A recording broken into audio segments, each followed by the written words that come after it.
Probablement aussi que dans les années 70, c'était une période de forts mouvements sociaux, beaucoup de manifestations, beaucoup de grèves, beaucoup de remises en question, début du mouvement écologiste, du mouvement des femmes, mouvement communautaire, mouvements qui sont un peu essoufflés par la suite, mais qui remontent maintenant. Et je trouve que ce n'est pas un hasard si, en même temps qu'il y a une remontée de ces mouvements-là, mouvement étudiant par exemple de l'an dernier, c'est en même temps qu'on recommence à questionner le contenu de l'enseignement de l'économie, à questionner le contenu du discours économique, et qu'il y a des nouvelles initiatives. Il y a 2-3 instituts de recherche alternatifs qui sont mis sur pied. Il y a des sites. Bon, moi, je fais partie d'un site aussi qui s'appelle Économie autrement, qui est bénévole, qui vivote un peu, mais enfin, on organise des événements, etc. Il y a l'IREC, l'IRIS, les éditions Vie économique. Et il y a beaucoup d'initiatives sur le terrain aussi pour développer autrement, des initiatives territoriales, initiatives en économie solidaire. Et donc, ça appelle à construire un autre discours. Il faudrait, faut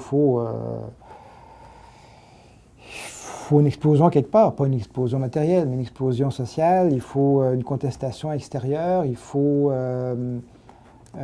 qu'il y ait un gouvernement à la limite qui dise, ben voilà, on va refaire des programmes d'économie. Il faut qu'il y ait des contestations, qu'il y ait des grèves, qu'il y ait des mouvements sociaux qui remettent en question. Et en même temps, il faut un travail théorique, de proposition, pour construire un autre discours. Parce que c'est bien beau de dire ça ne va pas, mais il faut proposer autre chose. Et ça, c'est l'autre volet. Si j'arrivais en économie maintenant comme étudiant, je me dirais, il ne faut pas croire tout ce qu'on me dit. Il ne faut pas que je croie surtout que c'est la seule façon de voir les choses. Il faut garder un esprit ouvert.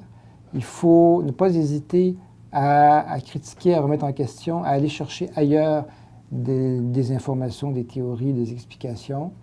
Il faut contacter les autres qui font ce genre de réflexion, de remise en question, de contestation, que ce soit dans d'autres pays ou chez nous, que ce soit au Québec, aux États-Unis, en Europe, en Asie, n'importe où. C'est plus facile d'ailleurs par Internet maintenant. Il ne faut pas hésiter, je pense, de là à proposer d'autres approches, parce que ce qui est en jeu, là, c'est la façon de penser. Et il faut qu'on se construise des façons de penser qui vont nous permettre de régler les problèmes plus tard. C'est ça l'enjeu.